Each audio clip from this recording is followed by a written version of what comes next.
Before we then start, I'll just do the quick recap. We looked basically at the 70 weeks of Daniel and what that represented. 70 weeks being 490 year period. Okay, Daniel uses this term 70 weeks, and I go through the reasoning behind that in the background. But basically 70 weeks is 490 days, and 490 days represents actually 490 years. And that 490 years was a time span which it talks about. Specifically, we covered Daniel chapter 9, a portion of Daniel chapter 9, which is prophetic. For Daniel at that time, much of that prophecy has already been fulfilled by Messiah. 483 years was fulfilled. That was from the time of, we looked at the decrees that went out, because one of the start of that 490 year period, the time that it started was when the decree from Artaxerxes was given to go rebuild the city. That was what Daniel was told. When this decree goes out to build the city, that's basically when this timeline starts. So 483 years from that comes to Messiah, which was around 33 AD, where he was then crucified. So that covered that 483 years, and he dealt with that. But we saw that there was then 1 week left. We've got 483 years, 7 years left gives us the last 7 year period. Guys, if you weren't here last week, you need to then, if we can't get that up and running, that presentation, I'll have to try record it or something.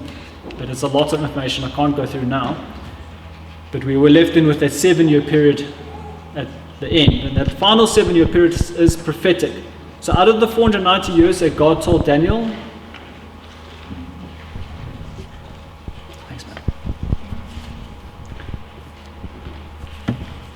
okay, so after that 483 years, we left with a 7 year period which is prophetic, and that still has to take place. Before we start, I just want to say the blessing. Stand if you want. Bless you, Adonai, King of the universe, who brings forth the good news. We thank you, Father, that Yeshua is the good news. And Lord, that you've given the word to open up our eyes and our hearts. Lord, thank you that we have salvation through Yeshua the Messiah, our Lord, and that we have your word. And Father, I just commit the word to you today. I commit each heart here to you. And everything that is said, Father, may you just flow, Lord God. Open up our hearts. And Lord, may it not be me speaking, but Father, may you flow and teach us, Lord, what you want to be taught. And just give you glory and praise in Yeshua, pray. Amen.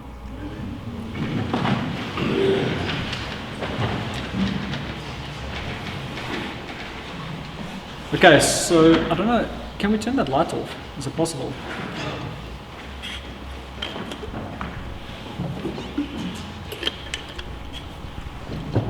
Okay, so we looked at the 70 weeks, 490 years. The 70th week of Daniel, I want to just make that, clarify that. That is a 7 year period that is to come. That will be the last 7 years. The last 7 years of what? We'll still discuss that, but we can say of before the millennial reign. Let's put it that way. Also, the last 7 years, remember in Daniel 9, he talks about that all prophecy will be fulfilled in this period. So this last 7 years is when the last bits of prophecy that still have to be fulfilled, which is basically the entire book of Revelations and much of Daniel. And some of Ezekiel and many of the prophets touch on the day of the Lord and this time, Jacob's troubles, and we'll get into that. The various decrees, like I said, with Artaxerxes, it was when he gave the decree that that period started. 483 years later, Messiah was crucified. But then there was a stop in the counting of that 490 years, and I explained the gap. Basically 2,000 years from Adam to Abraham, 2,000 years from Abraham to Messiah. And I believe it was 2,000 years from Messiah. Well, it's about 2,000 years from Messiah to about now. Reason for that gap, my My own personal understanding of it is that God gave the whole world 2,000 years, which he was investing in each person. Then he pulled out a people for himself. For 2,000 years, he separated the Jewish people to himself. But then we had the time of the Gentiles, which we see in Matthew 24, is the time of the Gentiles, which is the time of grace. I don't want to say a time of grace, but we call it the period of grace. It's been, kind of, that word kind of gets used, but it's the time of the Gentiles, and that time is quickly coming to an end. So that's my own personal reason. We looked at the destruction of the temple. Yeah, okay. So let's get into today.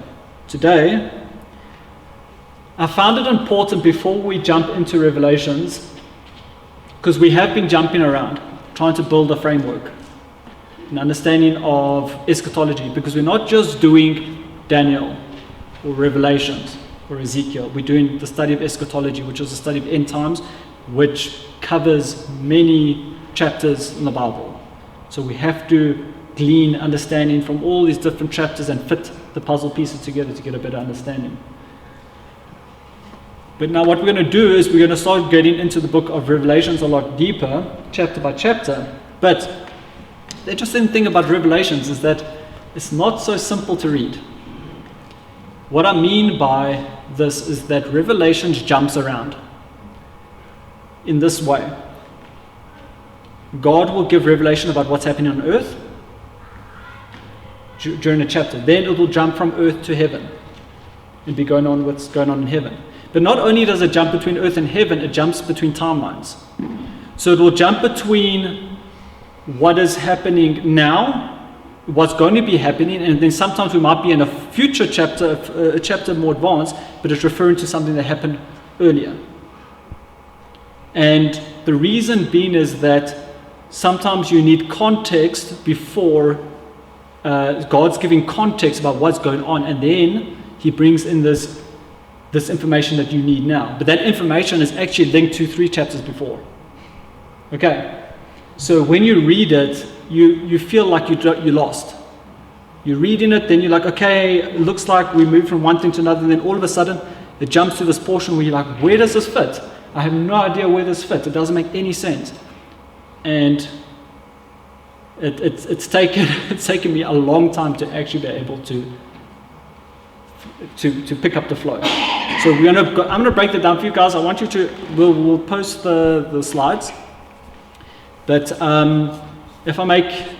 there's something on the slide, if I make a comment, note it down, because when you go through Revelations on your own, you're going to want to know the flow. Else you're going to feel very lost at times. So I'm going to go from chapter 4. The reason being is the first 3 chapters are dealing with the churches at the time of John's writing. Okay? So it's things that have passed. I'm not going to go into that because it's not relevant for the study that we're doing in eschatology at the moment. Okay? So chapter 1, 2, 3, 4 are pretty linear. God's dealing with the churches there. And it's quite straightforward. Then we get into chapter 4 and 5. This is in heaven. What do we have now is this picture of the Messiah being a lamb that's been slain but rises again, and all authority and power is given to him. All right? And he's given a scroll. He's given a scroll with 7 seals. So this chapter 4 and 5 is simply about John getting the revelation of Messiah and him being given all authority and the scroll. This is before the judgment takes place on earth. I'm going to get into this judgment time. Should I say this is before the final 7 years begins? Just before this final 7-year period begins, Yeshua is receiving the scroll. This scroll represents 7, it's got 7 seals. Let me just put it this way, it represents the birth pains. Okay? The beginning of sorrows. This scroll. And this leads into chapter 6. Chapter 6 is now Messiah's opening the scroll. These are not judgments. I want you guys to, because there's a definite distinction between the judgments. We're going to look at the trumpet judgments and the bowl judgments. Guys, if you're feeling a bit lost, don't worry, we're going to get into this. Okay. I just need to break it down. So for now, okay, thank you. The notes have been posted if you guys want. Excuse me if there's any spelling mistakes or anything. This week was quite hectic. Okay, so chapter 6 is the birth pains. And this chapter is actually basically the same as Matthew 24. Matthew 24 deals with the birth pains. If you look at the birth pains, let me just give some context in Matthew 24. The disciples basically ask Messiah, what are the signs of the end of the time? And what will be happening, basically? And he tells them what's going to happen. And he refers to this period as being the birth pains. But then he also gets into the Great Tribulation. And they're two separate. When the birth pains finish, the Great Tribulation starts. Okay. This takes place within this final 7-year period. So, chapter 6 are the birth pains. Each seal's been opened up, and there are catastrophes. Let me put it that way. Catastrophes are happening on earth. And we're going to get into that. Violence and famine and natural disasters. And that's what these seals are. So I would say chapter 6 encompasses up till when we hit the end of chapter 6, I'm going to make a statement here which I'll hold to, describes the rapture. Okay, at the end of chapter 6.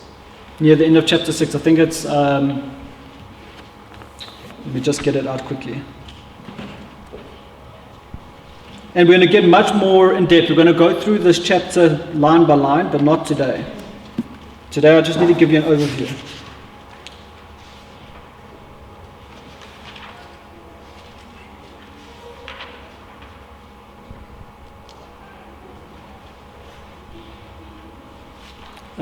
I think it's from, verse 14 to 17, about there.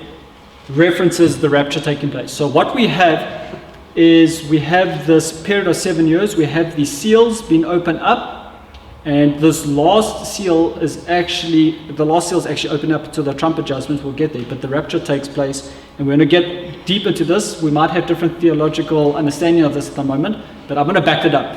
Okay, there's a lot of evidence, so you can just you don't have to take my word for it now, but I take that as being the rapture, and we're going to get into that a lot more. Any questions? Okay, guys, I know it's going to be I wanted to say it's going to be a bumpy ride, so you have to put your seatbelts on for this one, but we'll get there. All you need to know is chapter 6 is the seals, it's the birth pains, and just before, it's actually the birth pains and the Great Tribulation, but it is just before the judgments. The trumpet and bowl judgments take place then after that. Okay, chapter 7 is an interesting chapter. So we have now basically this rapture of the church, I believe, and then we have a sealing of 144,000 happening straight after that. Why the sealing of the 144,000? Because God is about to pour out his judgment on the world. So he seals 144,000 people that I believe are going to be used to minister, to try bring people to salvation. I don't know what salvation will look like during that time, but what we see here is that he seals these people so that they can proclaim the gospel. Remember when God was pouring out wrath on Egypt, he didn't remove salvation. Salvation was always there, but it was their choice. So I believe God keeps a remnant available there to bring people back while there is a big newspaper hiding taking place. All right.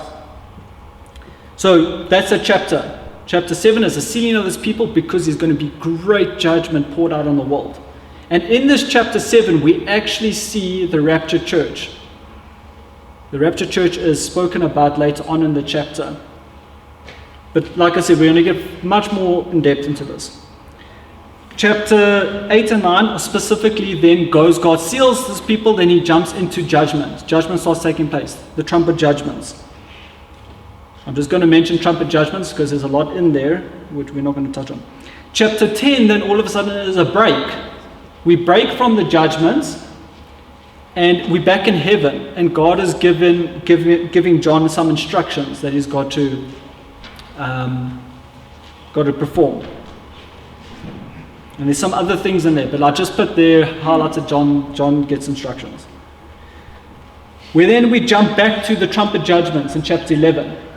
So chapter 11, we're back at the trumpet judgment. So the sixth trumpet judgment was happening in chapter 9. Now we're jumping back to there, and we've got the seventh trumpet judgments as well as the second woe. We call the second woe, which takes place during these judgments. It's basically a judgment that's really severe, and God goes, woe. Woe is the inhabitants that is dealing with these extremely harsh judgments. The two witnesses also are discussed in this chapter, and the two witnesses come between woe 1 and woe 2. So basically between the end of these trumpet judgments and the start of the bowl judgments. The two witnesses are there for a period.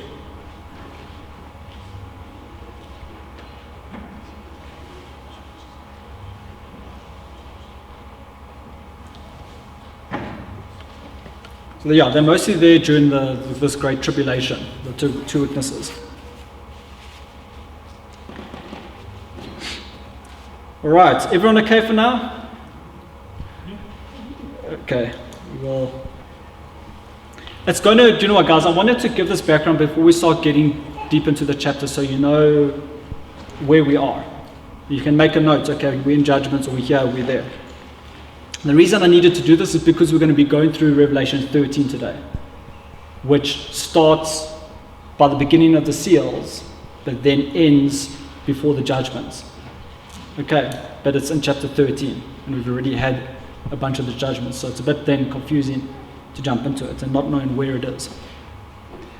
Okay, Revelation 12 is quite an incredible chapter. It's really a summary of events that take place from the birth of Messiah to basically when before God pours out the judgments on earth. So it's a very compressed summary, and it gives us an allusion to this dragon with 7 heads representing Hasatan.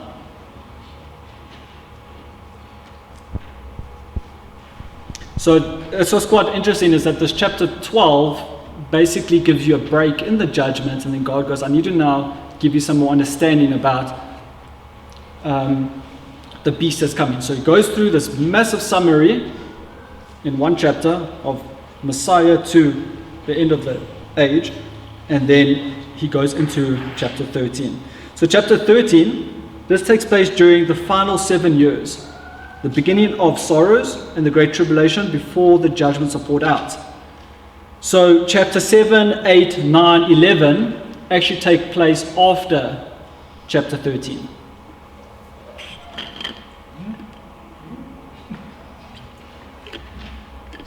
So chapter 7 is the sealing of the 144,000 basically. Chapter 8 is the judgment. And chapter chapter 9 is judgments.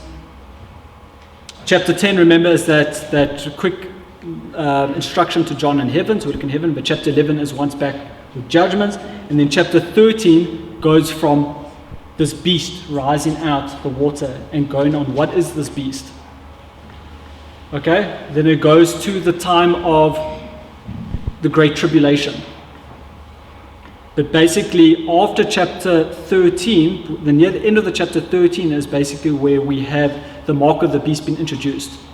And then it's not going to be much longer before God takes his people and there's judgment poured out. All right, so chapter 13 is before chapters 7, 8, 9, and 11. Okay, that's just how it is. This is why it's so... Yeah. That's why it says, when you're reading, a couple of times in scripture it says, this calls for wisdom. This calls for understanding. And like Billy was saying, open the eyes of my heart, open. That's why we have to search the scriptures to and fro, to and fro, to and fro, and then God gives revelation.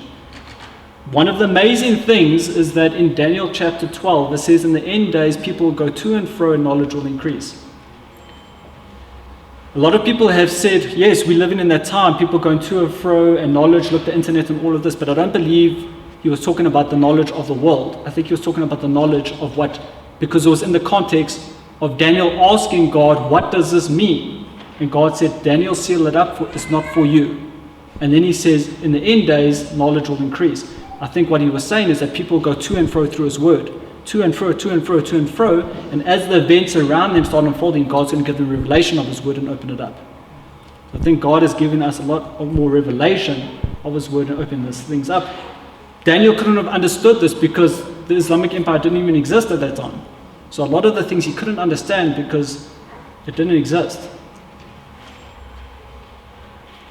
Revelation chapter 14. So we've got Revelation chapter 7 is the sealing of the 144,000. Revelation 14 is once again talking about the sealing of the 144,000 and the things they're going to be doing, as well as the rapture again. So it's basically like the end of chapter 6, chapter 7. Chapter 14 is like more information on that, those events.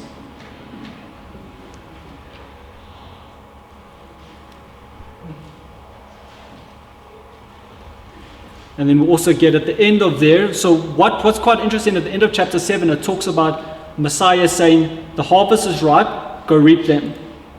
But it's not the harvest, it is the harvest that we think. I believe there's two harvests taking place here, the harvest of the righteous and the harvest of those that are going to be put into the winepress, because he talks about the grapes being put into the winepress and treaded, and the blood will flow because the judgment's about to be poured out. So at that time, the righteous are taken up and judgment starts being poured out at the end. Revelations chapter 15 and 16 follow chapter 11. So after, remember, chapter 11 is trumpet judgments. Chapter 15 then starts again with the bowl judgments. At the end of chapter 11, the seventh seal is opened, which is the opening of the bowl judgments. So chapter 15, 16 are all the bowl judgments that are poured out, and these are severe. Like, this, you guys, you don't want to be here when this stuff happens. It's crazy. And we're going to get into it. Once again, I just want to remind you, we study Revelations not to be fearful. Like we study any part of Scripture because we want to know God's character. Also, he tells us to be prudent, to study his word, to seek to understand. So we're doing this to understand so that we not be caught unawares. Like Messiah says in Matthew 24, he says, keep watch. Keep watch, keep watch. What does that mean? How do you keep watch if you don't know what you're watching for? So when you understand the word and you see these things happening, you're prepared. Alright, then chapter 17 is the revealing of Babylon the Great. And we're going to get into a lot of depth of who this character is. I'll just tell you one thing. Babylon the Great is a city. Okay? It's a city. That's all you need to know for now. It talks about the beast. Remember, the beast is an empire, and on top of the beast there's this woman that's described as a harlot with drinking the cup of all abominations and so on. This woman is a city. The beast is an empire. Okay. Revelations 18. There's more information regarding Babylon the Great. Babylon the Great is, I'm making this mistake, and her destruction, which takes place during the trumpet and bowl judgments. So once again, God describes these are all the judgments that are going to be taking place. Then he goes into this is Babylon the Great and who it is. And then chapter 18 is Babylon the Great being destroyed. And that's taking place during chapters 8, 9, 11, 15, 16. So he's giving all these judgments, then he's describing Babylon the Great and what's happened to her through these judgments. Okay. Everyone good? Good. Sorry, I thought you put your hand up. Everyone good? Good. Sorry, I thought you put your hand up. Chapter 19, this is praise to God for the righteous judgments and the battle of Armageddon. So the saints are praising God, the saints that have been persecuted through thousands of years of persecution from the world. They're giving thanks to God that He is righteous, He is just, and He doesn't let iniquity go unpunished. As we saw with the prophets, they kept on telling Israel, return, return, because there's going to be punishment for unrighteousness. And not only does He deal with Israel, He deals with all the surrounding nations. He brings judgment there too. So just like He'll do with Babylon the Great, and the beast. Revelations chapter 20. This is now when we start looking forward to. This is what we look forward to. Is the millennial reign of the Messiah and the final battle and Judgment Day. The last two chapters, Revelation 21 and 22, talks about the new heaven and new earth. Okay. Everyone good? Any questions, guys? You see, you can get major whiplash going through Revelations. Yes? Just when you talk about Revelation 12, you say that the whole Revelation 12 according to you really happened. No. It's a summary from the time Messiah's birth to the final 7 years.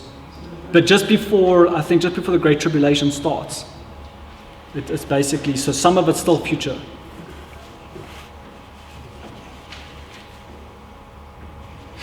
Any other questions? Were you guys but shell-shocked? Okay, we'll have to maybe talk. Look guys, we're going to go through each chapter. This is just to give you I'm trying to give you a reason why I'm jumping like this. This is why we're going to tackle chapter 13 today, because that's where it is in the timeline. Okay, so if we want to look at the judgments in order quickly, so chapters 6 verse 1 to 11 is the seals are opened. Chapter 6, 12 to 14 is the rapture of the church, I believe, personally, and I'm going to try to back this up. Obviously, there's lots of us that have different, and that's okay, we have different understanding. We've got the pre-trib rapture, the mid-trib, the post-trib. Some people believe more than one rapture. Some people, I believe personally, this is my own personal belief, and I will try to show this from scripture. I believe in a post-trib, pre-wrath rapture.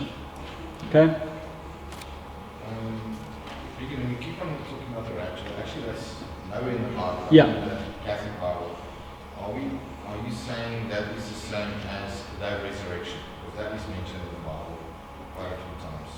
Yeah, I would say yes. The day of when God comes, when we see Messiah in the clouds, and He then takes His people to Him. Because let me say this. Yes, exactly. So it's the time where Messiah comes back to take His bride. Let me say that it's the taking of His bride before the judgment is poured out on the world. Okay. Sorry, I'm just used to using that phrase. But yes. People don't even know. I think Yeshua had interaction with the lady asking him, do you believe in the resurrection or not? And I think the Sadducees didn't believe in the resurrection. So it's right. From there, from a Hebrew understanding, that is what that we understand to the rapture. The resurrection. Now, 100% correct. The word rapture is not mentioned biblically, but it's a word that's used for taking up. It's derived from the Greek, Sorry? To snatch. Okay, to snatch. And that's what happens. He says, I'm coming as a thief in the night. So it's that, I think, comes from that saying, I'm coming as a thief in the night, I'm going to snatch my bride. Okay. Comes from the whole understanding of the Jewish wedding and how it works. The groom would come, the bride would have to prepare the 5 foolish virgins, the 5 wise virgins, and he would come and he would take at a time unknown. We're going to get into that more. Okay, chapter 8, chapter 9. This is just once again a summary of what I've said of the trumpet judgments. Chapter 11, 2 witnesses. Chapter 11, verse 15 is the 7th trumpet. Chapters 15, 16, bowl judgments. Note, chapter 13 is running concurrently with chapter 6. So I just want you to keep that in mind when we're reading chapter 13. That chapter 6 not the full of chapter 6, but a large portion of chapter 6 is running at the same time. But then chapter 6 goes further on to the snatching, or let me just say the word rapture, the taking of his church. Okay, so chapter 6 goes a bit further than this, but this is a lot more in detail. Okay, and specifically what's happening on the earth. All right, now that we've covered a lot of information, let's get into today's teaching. So that wasn't today's teaching, that was just some background. All right, chapter 13. Interesting picture here. I think it was Michael, my brother, that actually sent me this picture. But this is a statue at the United Nations, basically representing, not that I believe the United Nations is the Antichrist, anything like that. It's just interesting that they've got a picture here, which I thought I would just put up, so when you're reading this, it gives a bit of understanding. Remember, the Caliphate, the Islamic Empire, was an amalgamation of, remember, it took over the land of Babylon, the land of Greece, well, not Greece, but the Greek Empire, and the Medo-Persians. Okay, and expanded much more. So that's why when God talks about it, remember, he said, Babylon, you are the lion with the wings of like an eagle. Then there will be the Medo-Persian, which is a bear. And then there will be the Greeks, which is a leopard with 4 heads. Okay? And then he says there's a beast that he can't describe. It's a combination. In Revelations 13, we're going to look at it. It's a combination of the bear, the leopard. So it's a combination of this territory that was taken.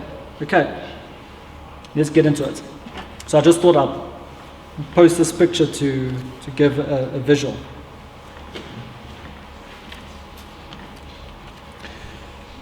All right, let's run through Revelation 13. Now, we're not going to go into Revelation 13 let me just state this before we begin. We're not going to go today into every aspect of Revelation 13. There's 2 characters I want to focus on in Revelation 13, which is going to bring a lot of understanding to the rest of the book of Revelations. The first character is the beast, I'm going to focus on, and the second character, an elusive character that we don't really hear about, is the false prophet. Who these 2 characters are. Okay. It's really important we understand this because they will have the vital roles during this 7-year period, specifically the final 3.5 years. Okay, remember in the middle of the 7-year period, the temple is desecrated, and then the Antichrist goes and makes war against the people of God. Okay, and it says that this period is called the Great Tribulation. Let's jump into it. Then I stood on the sand of the sea, and I saw a beast rising up out of the sea, having 7 heads and 10 horns, and on his horns 10 crowns, and on his head a blasphemous name. Just stopping there quickly, remember, when we talk about waters or seas, it explains this actually later on, and I think Revelation 17 is actually talking about nations. Okay, but water also representing chaos. So the nations of the world. This beast is coming out of the nations of the world, the water. Remember, beast, kingdom. So don't think of an animal as a kingdom. Now the beast which I saw was like a leopard, his feet were like the feet of a bear, and his mouth like the mouth of a lion. Okay? The 3 empires before him, he's in that territory. But he's a combination of all of them. The dragon gave him his power, his throne, and great authority. And I saw one of his heads as if it had been mortally wounded, and his deadly wound was healed. And all the world marveled and followed the beast. Once again, I want you guys to remember 7 heads. Remember, the 7 heads represent the 7 empires. So we've got the beast, okay, the body of the beast, which is, let's say, the world, and the 7 empires coming out of it, the 7 heads, which are given authority by Hasatan. Okay, he's the inspirer of these kingdoms, and we look at the first kingdom was Egypt. Remember, these are kingdoms that specifically should I say, specifically enslaved Israel, specifically had a major role in Israel's existence or destruction. It was Egypt, then it was Assyria, okay? Then it was,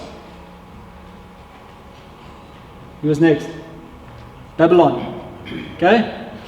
Media-Persia, then Greece, then Rome. Then after Rome was the Caliphate, the Islamic Empire. Okay, 7 heads. The final head, and I've already gone into why these 7 heads are the 7 different kingdoms, and John's God tells things later on in chapter 17 where he says 5 have fallen, one is to come. The 5 that have fallen, the one that was Egypt, Assyria, Babylon, Media-Persia, Greece, and then there was Rome. He said one is. That was the empire that was during the time of Rome, during the time of John writing.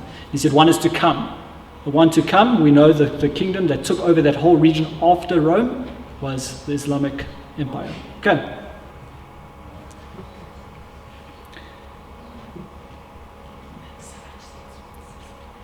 And all the world marveled and followed the beast. Verse 4. So they worshipped the dragon who gave authority to the beast, and they worshipped the beast, saying, who is like the beast? Who is able to make war with him? I just want to make one statement here quickly. A lot of people will say, but in Islam you only have one God. Why would you worship the beast? Why would they worship? Actually, the word here can be rendered a few different ways. It can be worship, or it can be like subservient to. Okay? So when the Antichrist comes, he will say there's only one God, and you will either be subservient to that, align yourself with that, or you'll be removed. Okay? So this word worship isn't so much worship the beast, but it's coming in line with that ideology, surrendering to that authority. Verse 5, and he was given a mouth speaking great things and blasphemies, and he was given authority to continue for 42 months. 42 months is 3.5 years, okay? Remember, 7-year period, the first 3.5 years is called the beginning of sorrows. This is where most of the sealed the seals are taking place. The next 3.5 years is called the Great Tribulation. This is where the Antichrist is making, which is also some of the seals taking place. Antichrist is making war against God's people, and then God comes, he rescues his people, and then he pours that judgment. Okay. Then he opened his mouth and blasphemies against God, to blaspheme his name, his tabernacle, and those who dwell in heaven. It was granted to him to make war with the saints and to overcome them, and authority was given him over every tribe, tongue, and nation. We're going to get into this again later on. Is the Antichrist rule going to be global or regional? We're going to get into that. Okay. All who dwell on the earth will worship him, whose names have not been written in the book of life, in the book of the life of the Lamb, slain from the foundation of the world. If anyone has an ear, let him hear. He who leads into captive shall go into captivity. He who kills will be with the sword, must be killed with the sword. He has the patience and the faith of the saints. Then I saw another beast. Okay, the second beast is the false prophet. It doesn't mention it in chapter 13, but in chapter 17 it tells us that this beast is the false prophet. Okay, so chapter 17 will go more into detail about who the beast is and the false prophet, but I'm going to just take these two characters out of this chapter for today, and we're going to analyze them and see who they are and what they're going to be doing. Okay, so then I saw another beast coming up out of the earth, and he had 2 horns like a ram, and he spoke like a dragon. Interesting, Messiah says, beware of the false prophets, because they come in clothing like sheep, but they are wolves. Okay, the false prophet, number one aim is going to be to bring deception. Okay, he's going to come like a sheep. He's described like a sheep, but he's going to be a dragon on the inside. Verse 12, and he exercises all the authority of the first beast in his presence, and causes the earth and those who dwell in it to worship the first beast, whose deadly wound was healed. Remember, the Islamic Caliphate was put to end in 1923, I think. Just double check me, it's 1923. It's going to be resurrected. That's this wound that it's talking about. Okay. And the world is going to marvel that this empire has been resurrected. Verse 13, he performs great signs so that he even makes fire come down from heaven on the earth in the sight of men. I want you guys to pay attention to these signs that I'm talking about. Pay careful attention because we're going to get into this and you guys are going to be shocked what you're going to learn today. And he deceives those who dwell on the earth by those signs which he was granted to do in the sight of the beast, telling those who dwell on the earth to make an image of the beast, was wounded by the sword and lived. He was granted power to give breath to the image of the beast, that the image of the beast should both speak and cause as many as would not worship the image of the beast to be killed. Once again, the image, remember, to worship, that word rendered could be to become subservient to that ideology, that command. He causes all, both small and great, rich and poor, free and slave, to receive a mark on their right hand or on their forehead, and that no one may buy or sell except one who has the mark of the name of the beast or the number of his name. Here's the wisdom. Let him who has understanding calculate the number of the beast, for it is the number of a man. His number is 666. All right, I hope that was understandable. Everyone okay? Follow that? Sort of. Basically, summary. The beast representing the two beasts. First beast is representing the kingdom of the Antichrist. Okay? He's going to make war against God's people. There will be another guy coming up called the false prophet, and he's going to be a helper of the beast. Okay? He's going to help conquer, but religiously. He's going to be a religious influencer. He's going to try to bring people into alignment with the beast. And they're going to war, they're going to basically battle together. Basically, that's what it's saying. In super short summary. Everyone fine? Get a sip of water.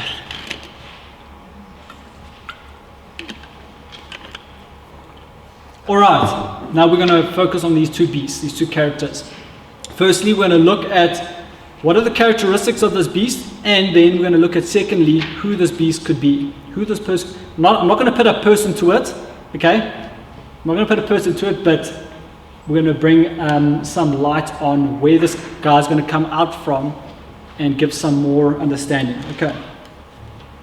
I don't know who the Antichrist is, okay? There's a lot of people that want to know, but we'll only know when he desecrates a temple. When he desecrates a temple, then we'll know for sure that is the person. Okay. All right, the Antichrist is so I'm just going to go through some characteristics of this person because we're going to parallel this with, I don't want to give too much away yet, we're going to parallel this with something just now, okay? So just pay attention. The Antichrist is a great persecutor of the people of God, while Antichrist shall persecute the saints of the Most High, who shall be given into his hand. So that's Daniel, sorry, I think I've made it a bit confusing there, but that's Daniel 7:25. The Antichrist is pictured as a stern-faced person or having an imposing look. Both of these descriptions imply cruelty and harshness. So it'd be a very harsh, harsh person. And when we look in Antiochus Epiphanes, remember that was in Daniel, we never actually got too much into that. Actually, let me not go down that rabbit hole for now. Let's just carry on.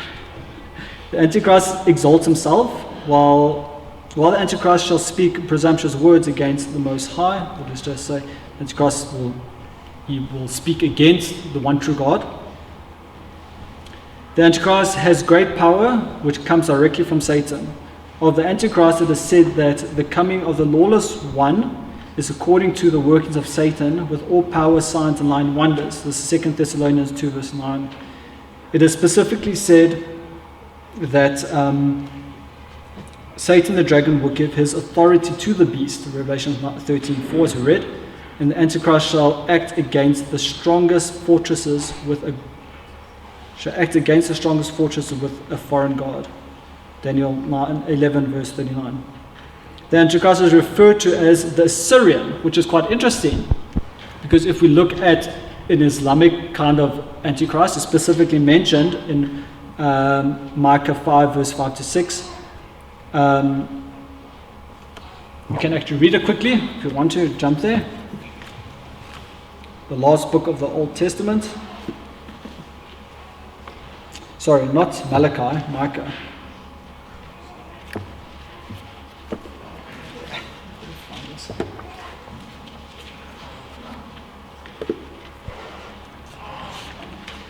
Micah, chapter 5, verse 5 to 6, it says, and this one shall...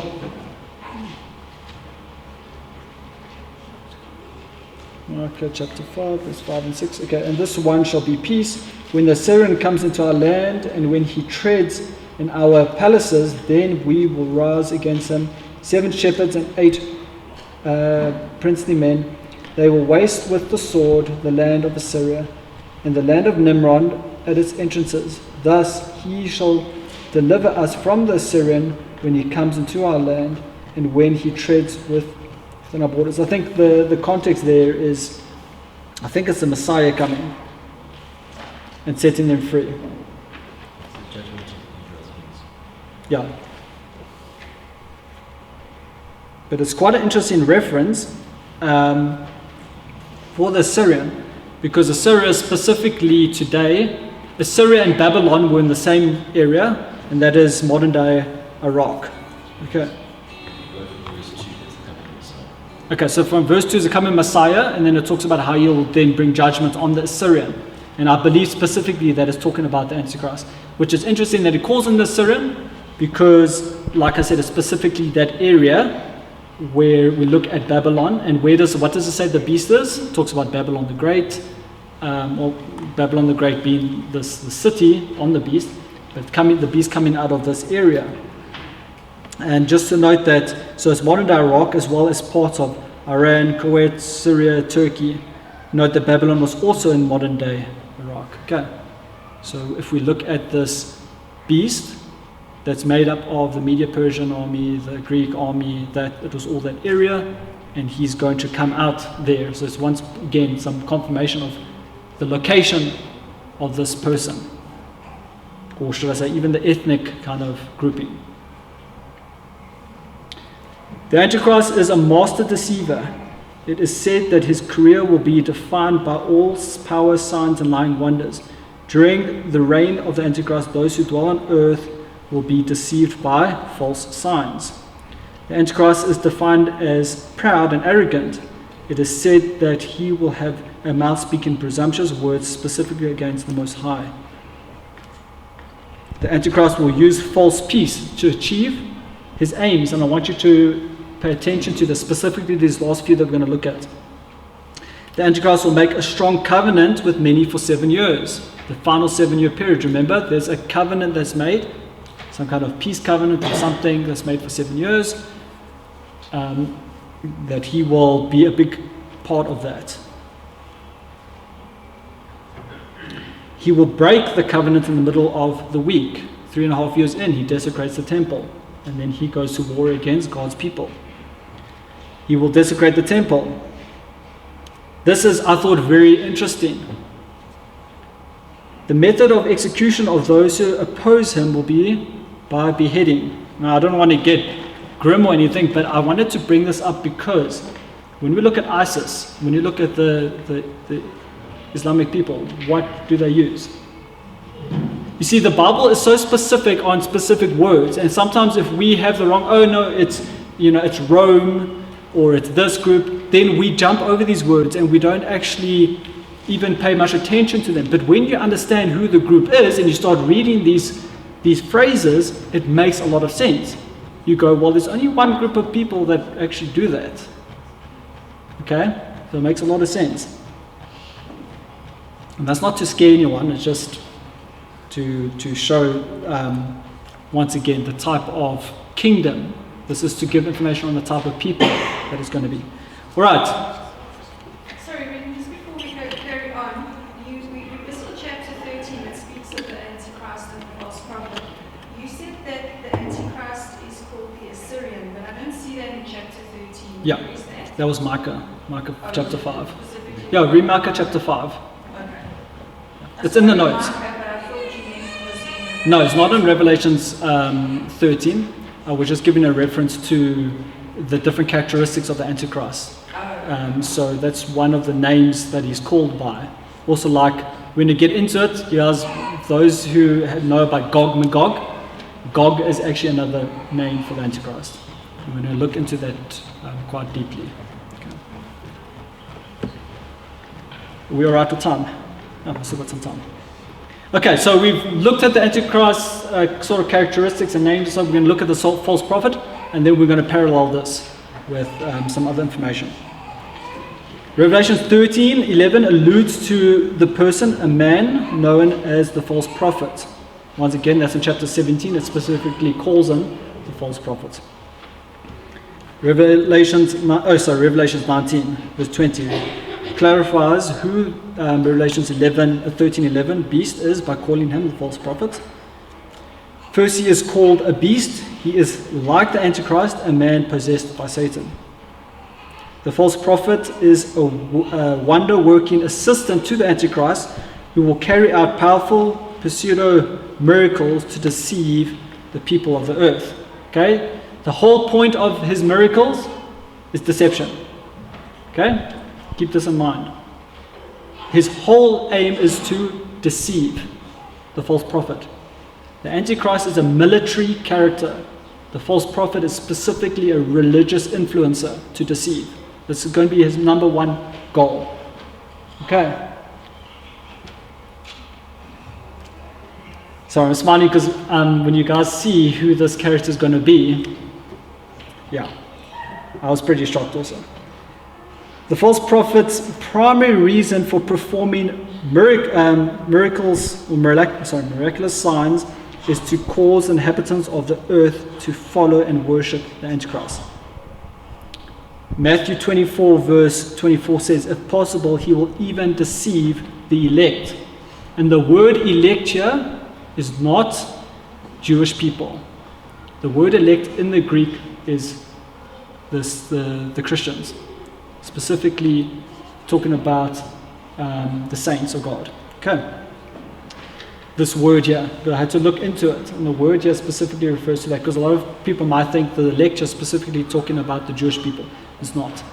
The same word is used throughout the New Testament, the word elect, and it's sometimes translated as saints and sometimes left as elect. Okay. Of course, the very title, false prophet, assumes the religious nature of this man, prophet. Okay, but false. The false prophet plays a supporting role. He supports the Antichrist. He will set up a system to enforce the mark of the beast. What this will be is not known. Okay. Currently, we do not know what the mark of the beast is. I think I have sort of some inklings to what it could be, but yeah, we don't know yet. I wouldn't run around saying it's going to be a microchip. I wouldn't say that just yet, because once again, we're looking at a specific nation. Okay. So we've got to look at it a bit differently. But we'll get into that. Can it be a microchip? Of course it can. I don't know what it's going to be. I don't know if it will be. Okay, so to summarize it, biblically speaking, the false prophet enforces the Antichrist global worship movement. Imagine for a moment a miracle-working evangelist completely possessed by Satan and who refuses to take no for an answer upon threat of death. This is exactly what the false prophet will will do. Okay, it's basically a summary of who the false prophet is. The false prophet plays. Did I go back? So I think I've got that slide in twice. All right, now we're going to get into some very interesting stuff. Do you guys know that there is an Islamic eschatology? Okay, there's an Islamic, lot of literature about end times for Islam. And you're going to see how similar it is. Remember? We're going to get into that. So, there's Islamic eschatology. A lot of their writings are also to do with end times. Let's get into it. So in Islam eschatology, we've got, before we jump into it, there are a number of writings. You don't only have the Quran, okay? You've got the Quran, which is specifically said to be the words of their God, okay? I want to mention names, the word of their God. Then we have the writings of Muhammad, specifically, which are seen to be parallel of importance as the Quran, okay? What Muhammad's words are written down is basically equal to, because whatever Muhammad writes down is said from their God, so it has equal importance, but those rules are more how to live and act and so on. And then there are other writings for traditions and so on, and beliefs and things. So all these writings are referred to. So the information we're going to look at now is going to come from a number of those sources, okay? So part of the eschatology is going to be minor and major signs, very similar to seals and judgments. Okay? Remember, Satan is a deceiver, a great deceiver. And he will copy something and change it slightly to bring deception. Okay? Among the major signs, the most anticipated and central sign that Muslims await is the coming of a man known as the Mahdi. I hope I'm pronouncing that right. Okay? The Mahdi is basically the Messiah of the Muslim nation. Remember, Messiah is not Messiah that we think, similar to what the Jews think. It's going to be a person that's going to bring peace, that's going to bring in prosperity, that's going to bring in world domination, that's going to lift up Islam above all others. Okay. The Mahdi is the awaited final caliph or regional leader of Islam. Muslims everywhere will be obliged to follow the Mahdi. So if you believe in Islam, when the Mahdi comes, you have to follow him. Okay. What will the Mahdi do? The Mahdi is said to lead a world revolution that will establish a new Islamic world order throughout the entire earth. I want you guys to pay attention to whatever the Bible says. This is going to be opposite. When we see Antichrist, everything the Antichrist is doing, their Mahdi is going to be doing it, but it's going to be for good. Okay, it depends on which side of the fence you're looking at from. Okay. This is all from their writings, by the way. While there is more than one tradition regarding the nature and the timing of the Mahdi's ascendancy to power, one particular hadith, which is one of their writings, places this event at the time of a final peace agreement between the Arabs and the Romans. Romans referring to the Christians, or more generally the West. Okay? The Antichrist is going to come in and bring a peace agreement, an agreement. Okay? They also believe this.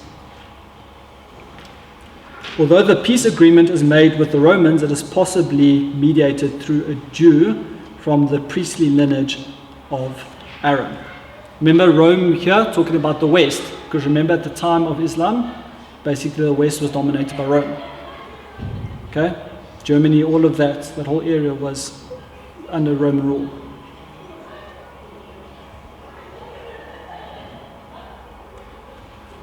Okay, the peace agreement will be made for a period of 7 years.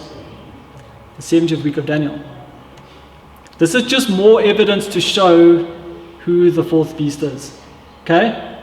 When you start looking at how this all lines up, it can't be anyone else. Yeah. Who is this? Who is the Mahdi? Mahdi, I don't know where it is there, but Mahdi. The Mahdi is Islam's. I think I might have put this down twice. Oh no. Okay, so the Mahdi is, once again, the primary Messiah figure believed to ride on a white horse. He believes to be coming on a white horse. Why is that significant? When you look at the seals, it talks about a rider of a white horse that will go out to conquer. But also, biblically, Yeshua is seen to be the one riding the white horse. Okay.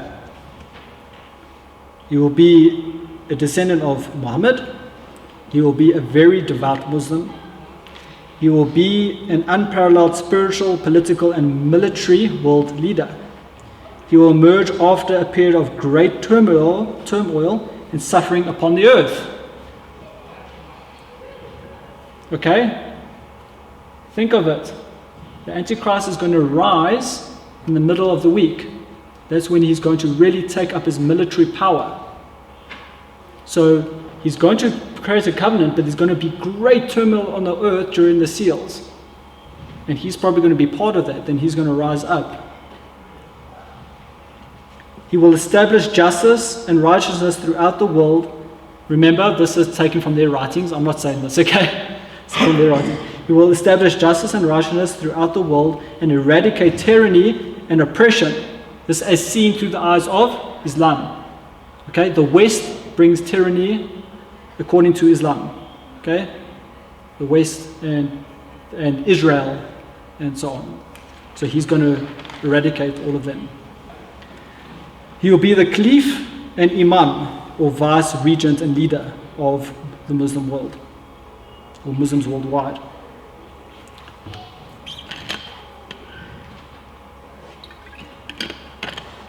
He will lead a world revolution and establish a new world order. He will lead military action against all those who oppose him. He will invade many countries. These are all things that have been written about who this person is going to be. Okay? He will make a 7-year peace treaty with the Jews of priestly lineage. I already said that. He will conquer Israel for Islam and lead the faithful Muslims in a final slaughter battle against the Jews. Remember, the Antichrist will enter Jerusalem and desecrate the temple in the middle of the week. He will establish the new Islamic world headquarters from Jerusalem. He will rule for 7 years, possibly as much as 8 or 9. He will cause Islam to be the only religion practiced on earth. He will discover some previously undiscovered biblical manuscripts that he will use to argue with the Jews and cause some Jews to convert to Islam. He will also rediscover the Ark of the Covenant from the Sea of Galilee, which he will bring to Jerusalem. He will have supernatural power from the God of Islam over the wind and the rain and the crops. Think of the seal judgments. There will be great famine. I'm not saying that he's the one caught in it. I'm saying that he may use this as... It's just amazing how Hasatan has taken Revelations and... he is crafty. He will possess and distribute enormous amounts of wealth. He will be loved by all the people of the earth. Remember, he will cause the world to worship him for those who receive the sign of the beast. The similarities between the Antichrist and the Muslim Messiah is astounding, to say the least. And of course, it will be who's behind it. The master liar, Hasatan. You said many years to mold this image. Remember, the beast is an image of the dragon. Now, if you think that was shocking, this is going to be even more. Who is the false prophet? We now have a good candidate for the Antichrist. Not in terms of physical name of a person, but of who he's going to be. And now we're pretty sure that he's going to be this Mahdi, the Islamic Antichrist. Okay? I'm sorry, the Islamic Messiah. But who is this mysterious character called the false prophet?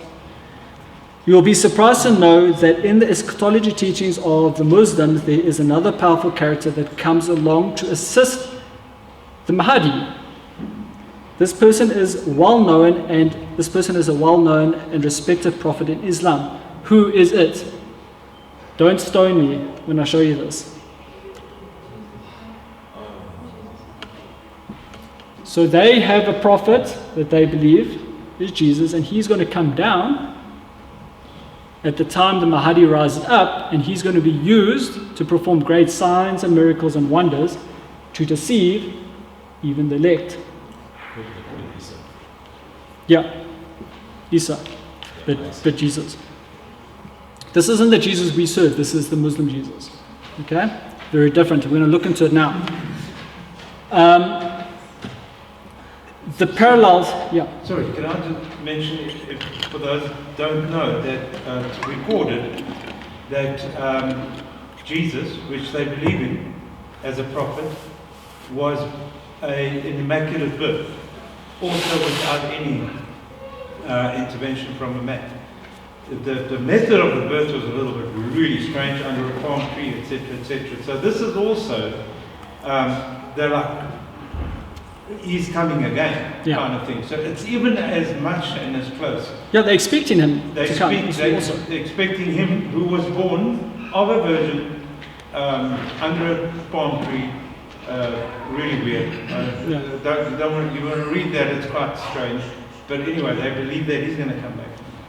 One thing, guys, is that, remember, it says the false prophet will be a religious character that will deceive, even possible, the elect. He will come down proclaiming, remember, Islam is the fastest growing religion in the world. Okay? He will come down and say the Christians have distorted and twisted the word of God. Islam is the truth. And he's going to cause many that don't know. This is why, guys, it's so important to understand the scripture. Because there's such deception that's going to be revealed, that's going to come. So have you got the link between the Pope and what he's going to do with these guys? No, I haven't looked into it yet. So just for this as well, I don't know if you guys know, but the Pope and all his predecessors have been sitting with snake charmers and Muslims and all these guys for years. So they're building up this whole one world religion as well.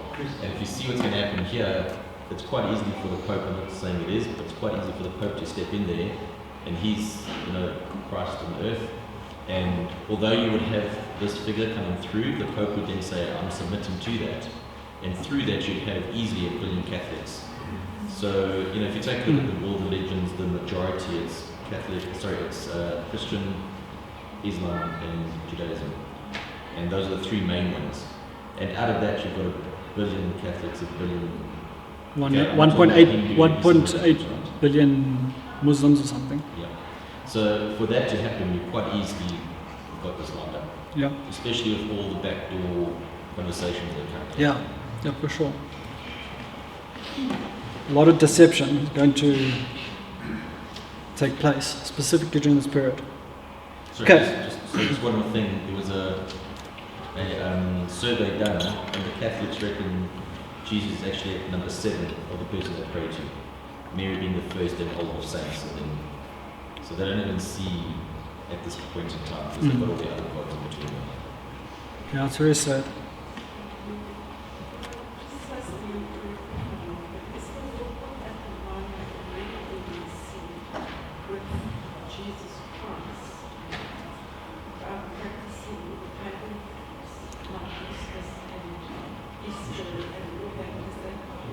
Look, I mean, so the question is, has the world already been deceived with Jesus Christ through the pagan holidays? And there has been some deception.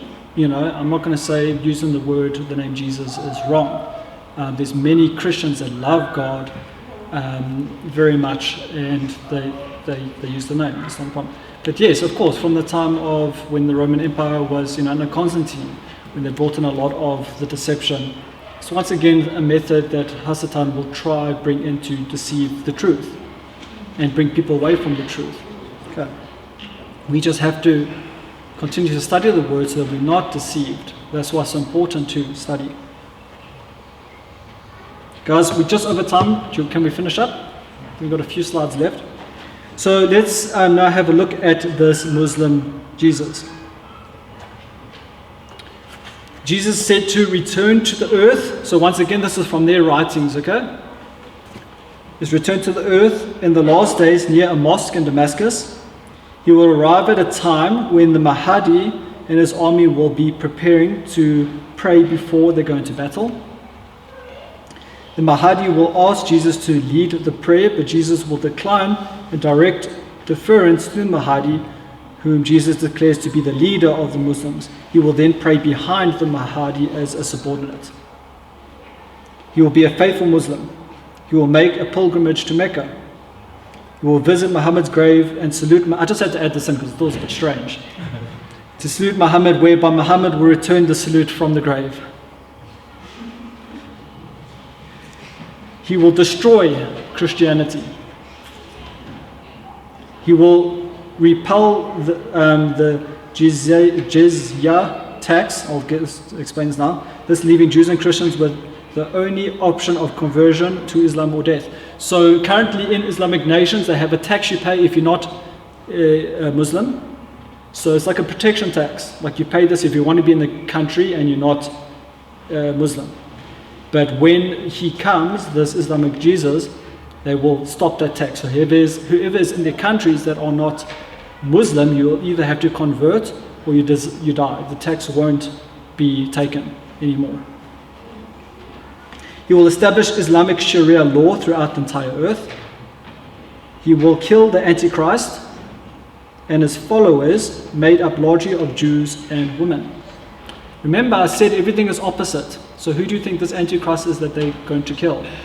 Or that they think they're going to kill? Will be the Messiah, Yeshua. So they were going to directly, this Gog-Magog war, the war of Armageddon, they're going to, in their minds, it's already been written that they're going to go to war with this Antichrist and they're going to conquer him. But we know the end of the story. So they're going to be so deceived that they're going to, how many of you have thought, who would go up against the Messiah and try to fight him? You're going to be nuts. But they're going to believe that it is the Antichrist and they're going to win. All right. So discussion. How similar yet opposite are these eschatology stories? Frightening. Islam is the fastest growing religion in the world, worldwide. The false prophet, by proclaiming himself as the real and true Jesus, will cause so many to turn from the truth and embrace Islam through his acts of miracles, which are inspired by the dragon. Matthew 7 verse 15 and 16. I can't remember what it said, but I put the reference down there, so I should go look.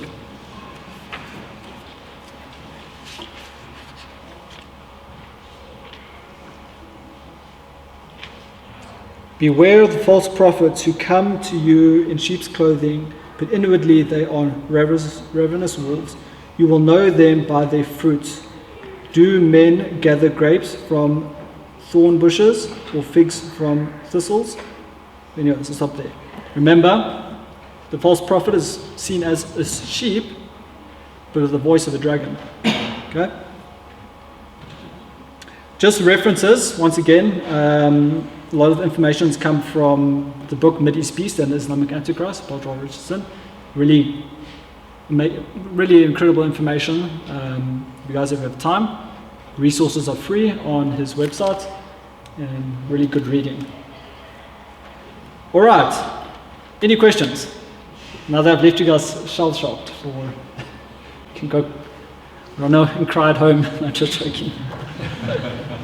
So it's just on this, I've never looked at it from the Islamic point of view. I always looked at it from the Catholic, they're coming through with the United Nations and all that. But going into what he brings up, it's not actually old information. There's been a couple of scholars, biblical scholars, that have come up with this information before.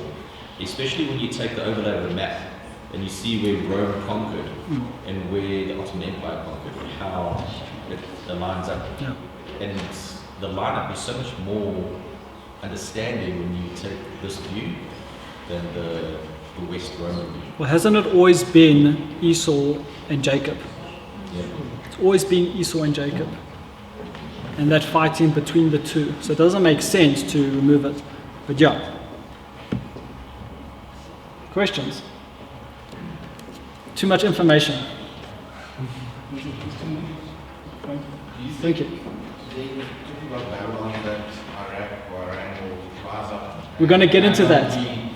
Rebuilt and all that We're going to get into that. Yeah.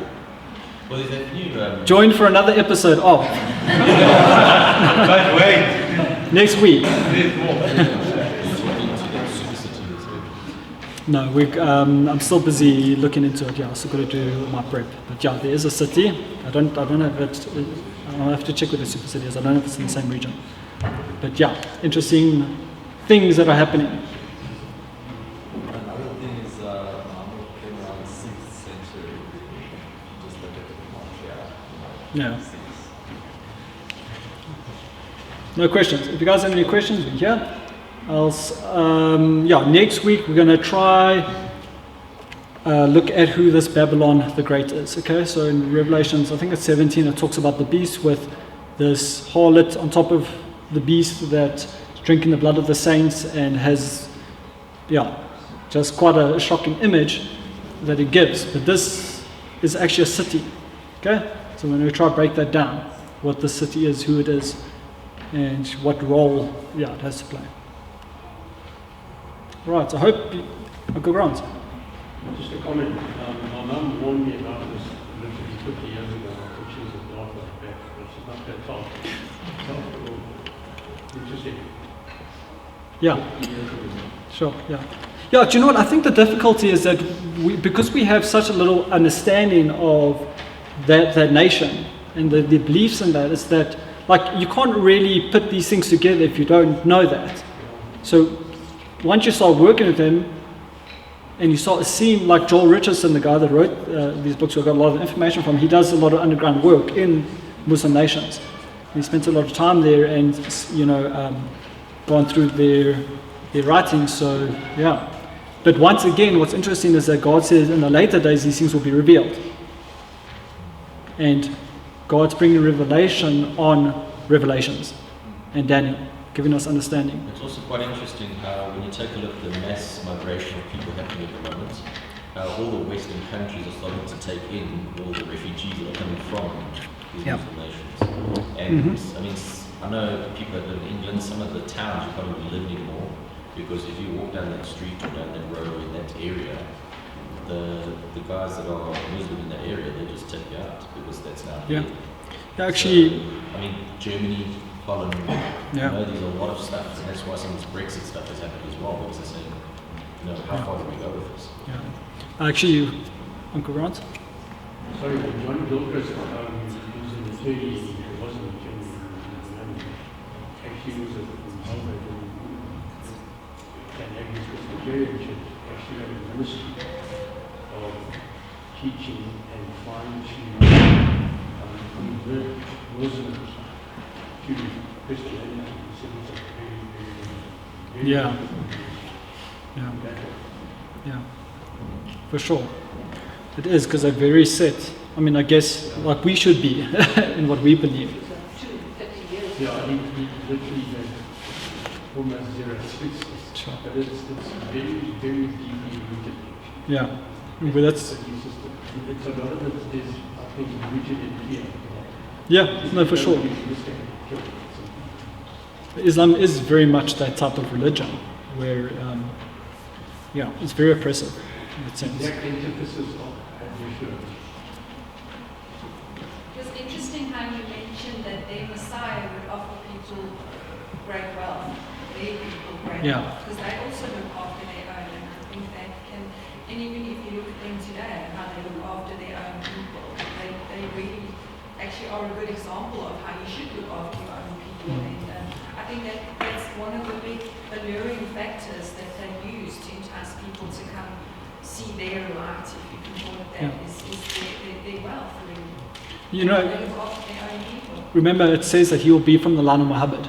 And if we look at Muhammad, what he did was when he got this revelation of the Quran and, Islam, he one morning woke up, said he got a vision to go to Mecca and they must make pilgrimage. But on the way he got stopped by one of the clans in the area. And they actually humiliated him in front of his clan because he was much smaller. And they stopped him and they said, no, you're not going. But anyways, he made an agreement with them. They made an agreement with him. They said, I'm going to paraphrase it, I might get some of the details wrong. Basically, the agreement was that you cannot come back for 7 years and we'll leave you alone. We won't attack you. Okay? So it was like a 7-year agreement. I think it was 10 years, something like that. So he said, okay, fine. Then he went back, and his disciples basically said, but I thought you said that you were given this vision. He says, yes, I was given the vision, but they didn't say when we must go and make pilgrimage. Okay? So these cults always use these, they move the line. But anyways, for him, he took it as an opportunity to grow. Because he said, okay, the biggest clan in the region is not going to attack me. So then he went and he basically pillaged. They were basically desert pirates. And they went and pillaged all the surrounding areas and peoples. A lot of them were also little Jewish settlements. And he would take all the wealth and he would distribute it evenly amongst his people. And he made them rich. And within, I think, 1 year, he grew to 10,000 strong. And he went and he broke his covenant with that group and he killed them. So in Islam, well, in the Muslim world, there's a specific agreement that is an agreement to be broken. There's a specific name for that. And this is the same agreement that they're going to do. They're going to come with this agreement. They've already got precedents for how it works. And he's going to come in the middle of the week and break the covenant. All right, shall we pray? Very nice. Okay. Long call.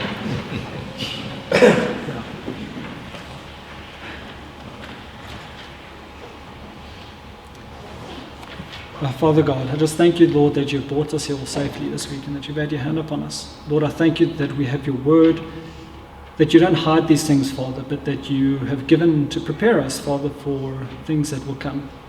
And Lord, that we don't have to be fearful or worry, but Lord, that we can take this and can learn and we can apply. And Lord, I ask, Father, that as we study your word, Lord, that you continue to reveal to us what is your heart behind this and what is it that we need to be doing in this time, Father God. Help us, Lord, to be that light to the world, to be the salt of the earth, Lord God, to show your love, because it's by our love that people's hearts will be turned. So, Father God, I just ask that you will help us to rise up above the things of this world, to seek you in spirit and in truth, to follow you with all that we are, to shine your light. As things get darker in this world, may your light shine brighter and brighter through us. And may you give us the strength to do that, Father. Lord, I also ask that if anyone's sick, Father, that you bring complete and total healing on them. And Lord, that you'll be with each one this week and bring us back safely. And we sure pray. Amen.